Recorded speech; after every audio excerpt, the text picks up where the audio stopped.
नहीं चलो करता। ये भी बात आ रही है कि राणा साहब का नाम आ रहा है अनंतनाग सीट से।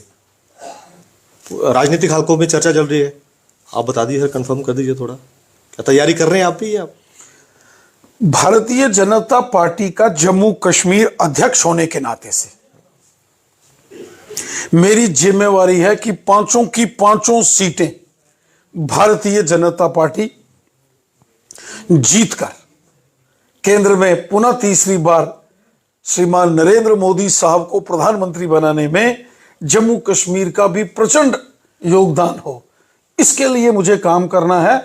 और इसके लिए मैं काम कर रहा हूं, केवल अनंतनाग सीट पर नहीं कर रहा हूं, पांचों के लिए कर रहे हैं मैं पांचों सीटें, चाहे जम्मू रियासी हो, उधमपुर कठुआ डोडा हो, उसके बाद अनंतनाग रजौरी हो, श्रीनगर हो या बारामूला की सीट हो, पांचों की पांचों जो पार्लियामेंट की सीटें हैं मैं उस पर काम कर रहा हूं। अपोजिशन और पूरी कोशिश करूंगा कि थंपिंग मेजॉरिटी से ये सीटें जीतकर प्रधानमंत्री नरेंद्र मोदी को जम्मू कश्मीर से गिफ्ट करें 2024। इन 5 सीटों पे जो विपक्ष का, जो अपोजिशन पार्टीज का जो अलायंस है, इंडिया अलायंस जिसे कह रहे हैं, क्या वो आपके लिए चुनौती बन रहा है?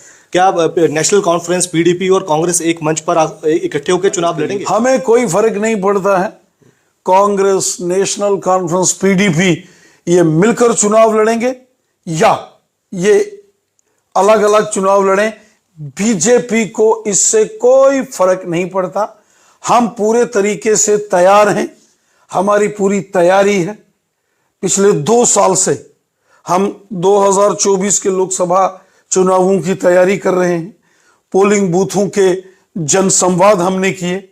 विकसित भारत संकल्प यात्राएं जब निकली तो भारतीय जनता पार्टी ने बड़े पैमाने पर इसकी पार्टिसिपेशन हो, इसका प्रयास किया है।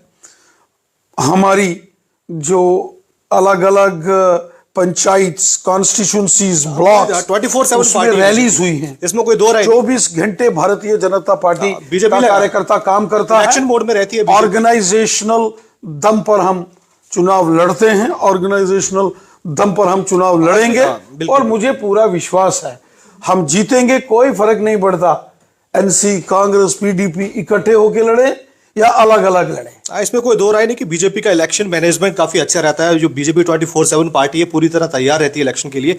अभी दूसरी मैं मुद्दे पे आता हूं राणा साहब, ईडी का मुद्दा काफी गरमाया हुआ है। जिस भी ऑपोजिशन लीडर के ऊपर ईडी का जो केस चलता है या समन जारी होता है, तो वो कहता है कि भैया ये इलेक्शन से पहले ये हमें तंग करने की कोशिश है, ये बीजेपी जो ईडी है जो पूरी तरह बीजेपी के लिए काम कर रही है। तो अभी पिछले कुछ दिन पहले जो फारूक अब्दुल्ला साहब हैं, नेशनल कॉन्फ्रेंस के लीडर और जम्मू कश्मीर के पूर्व मुख्यमंत्री, उनको भी ईडी की तरफ से समन भेजा गया था वो क्रिकेट एसोसिएशन के मामले में। तो महबूबा मुफ्ती ने भी उनको सपोर्ट किया। वो कह रही हैं कि भैया ये इलेक्शन से पहले परेशान किया जा रहा है भारतीय जनता पार्टी की तरफ से, और ईडी के लिए जो है वो बीजेपी के लिए काम कर रही है। वो एक पुराना केस है और लेकिन सम्मन तो अभी मिला ना। वो case honourable Jammu Kashmir high court की डायरेक्शन के बाद उसमें सारी इन्वेस्टिगेशन हुई थी,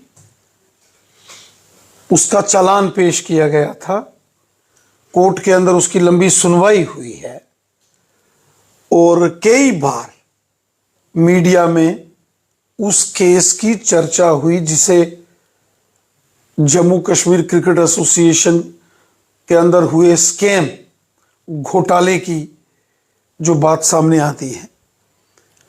अब चूंकि मामला ज़ेरे अदालत है, कोर्ट में उसकी सुनवाई हुई है और कोर्ट ने उस पर सारे मामले का खुद ही नोटिस लिया था। और 2009-10 में शायद, तब तो भारतीय जनता पार्टी की सरकार नहीं थी, उस वक्त वो क्रिकेट के अंदर जो घोटाला हुआ था वो केस रजिस्टर्ड हुआ था और अभी उस पे कार्रवाई उस सारे मामले में, चलिए ठीक है, आपका कहना है वो कोर्ट की कार्रवाई है, अदालती कार्रवाई है, उसका कोई सियासत से कोई लेना देना नहीं है। ठीक है, आपका कहना है वो कोई पॉलिटिक्स से लेना देना नहीं है। वो आज से लगभग 15 साल पुराना मामला है और 15 सालों से उसकी सुनवाई चल रही है। अब उसके क्या पैमाने हैं, किसने किसको कब समन किया नहीं किया, इसका हमें कोई लेना देना नहीं है। हम सियासत की लड़ाई सियासत के मैदान में लड़ते हैं।